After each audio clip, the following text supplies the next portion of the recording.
بسم اللہ الرحمن الرحیم والحمد للہ رب العالمین والصلاة والسلام علی رسول الکریم اما بعد قال اللہ سبحانہ وتعالی وما نرسل بالآیات الا تخویفا۔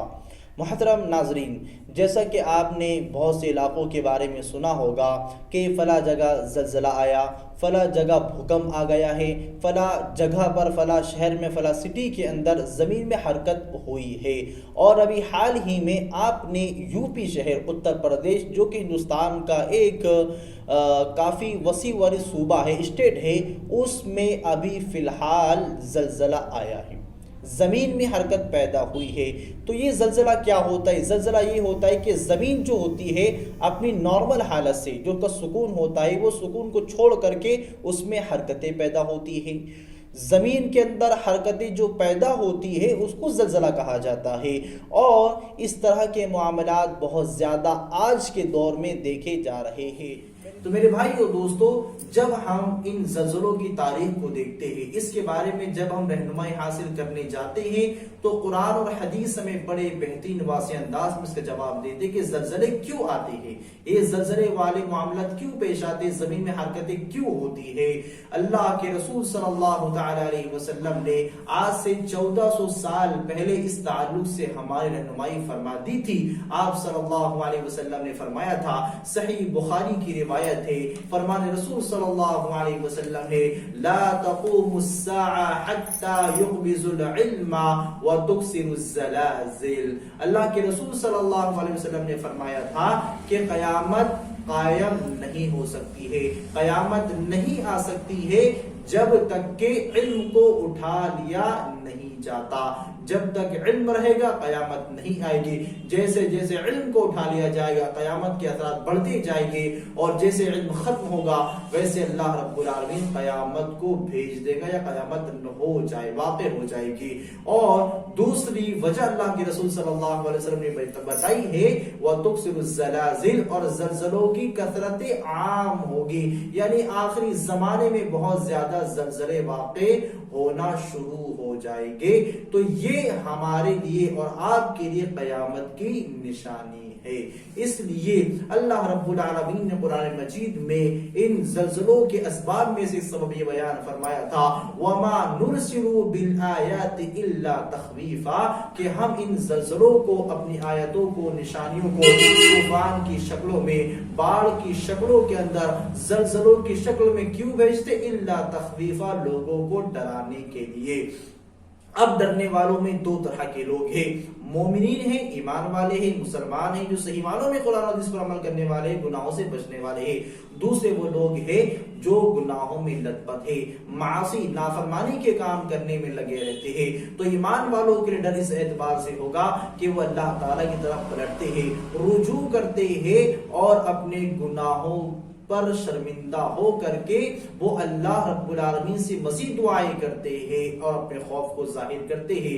دوسری طرح سے وہ لوگ جو نافرمانی کرنے والے، گناہ کے کام کرنے والے ہیں، شرک اور بدعات میں جو لوگ ڈوبے ہوئے ہیں، ایسے لوگوں کو تنبیہ کرنے کے لیے، وارننگ دینے کے لیے معاملے ہوتے ہیں کہ وہ اپنے شرک سے، اپنی بدعات سے، خرافات سے توبہ کر کے صحیح معنوں میں اللہ رب العالمین کی طرف سچی توبہ کے ذریعے پلٹ جائے، اپنے گناہوں کی صحیح معنوں میں اللہ تعالیٰ سے معافی مانگے۔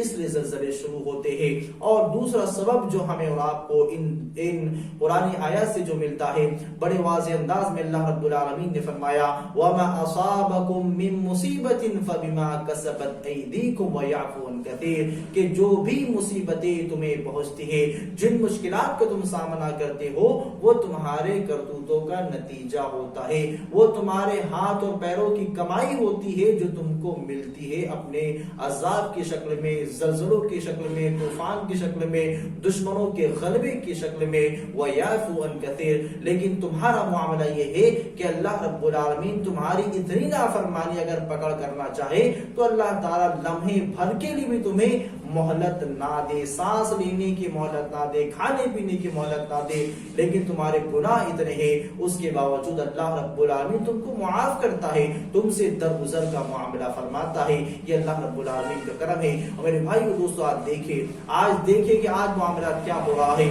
لوگ دین اسلام سے بیزاری کا اظہار کر رہے ہیں۔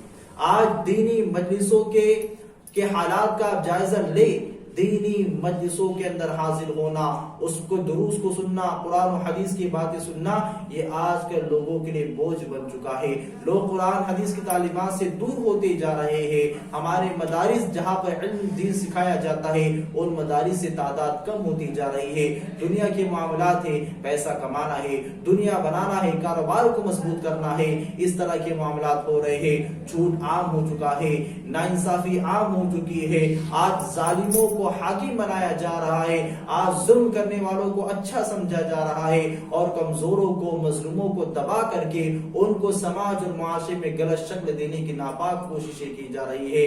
غریبوں پر ستم ہو رہا ہے، مسکینوں کے ساتھ نافرمانیاں ہو رہی ہے، یتیموں کے حقوق ادا نہیں کیے جا رہے ہیں۔ یہ سب معاملات ہیں، ہمارے کرتوت ہیں جس میں ہم اور آپ لطبت ان گندگیوں کے اندر، جس کی وجہ سے اللہ رب العالمین ہمیں ان عذاب کی شکل میں ڈراتا دھمکاتا وارننگ دیتا ہے کہ ہم اور آپ اس سے بچ جائے۔ اور اگر ہم ان زلزلوں سے بچنا چاہتے ہیں تو ایک ہی راستہ ہے کہ ہم قرآن و حدیث کی طرف پلٹ آئے۔ اس لیے کہ آپ دیکھیں زمین کا ایک حصہ جب ہلتا ہے، اس میں حرکت ہوتی ہے، لوگ پریشان ہو جاتے ہیں، لیکن وہ قیامت کا کیا منظر ہوگا کہ زمین پوری کی پوری بوچھال سے اللہ رب العالمین ہلا دے گا۔ اور اس کی وارننگ اللہ رب العالمین نے سورہ زلزال کی شکل کے اندر اس سورت کو اللہ کے رسول صلی اللہ علیہ وسلم پہ نازل فرما کر یوں دی کہ اذا زلزلت الارض زلزالها، کہ جب زمین کو جھنجھوڑ دیا جائے گا، زمین اچھے طریقے سے ہلا کر رکھ دی جائے گی، تو یہ معاملات پیش آنے والے ہیں، خطرناکی والے معاملات، کہ زمین کے ایک ایک حصے کو اللہ رب العالمین ہلا کر رکھ دے گا۔ وہ منظر کیا ہوگا میرے بھائی، اسے ذرا سوچیں اور ہم اس کی وصیتیں لیں، اپنی نافرمانیوں سے توبہ کریں، اپنے گناہوں سے توبہ کرے اور قرآن و حدیث کی طرف پلٹے، مساجدوں سے اپنا تعلق مضبوط کرے۔ اللہ تعالی ہمیں اور آپ کو ان آنے والے عذابوں سے صحیح معنوں میں نصیحت اور عبرت حاصل کرنے کی توفیق عطا فرمائے۔ اللہ تعالی ہم سب کو صحیح معنوں میں اپنے گناہوں پر نادم ہو کر کے، شرمندہ ہو کر کے توبہ کرنے والا بنائے۔ جہاں زلزلے آ رہے ہیں اللہ تعالی وہاں مسلمانوں کی حفاظت فرمائے، ان کے مال کی، ان کے اولاد کی، ان کے گھروں کی اللہ تعالی حفاظت فرمائے۔ آمین۔ والسلام علیکم ورحمۃ اللہ وبرکاتہ۔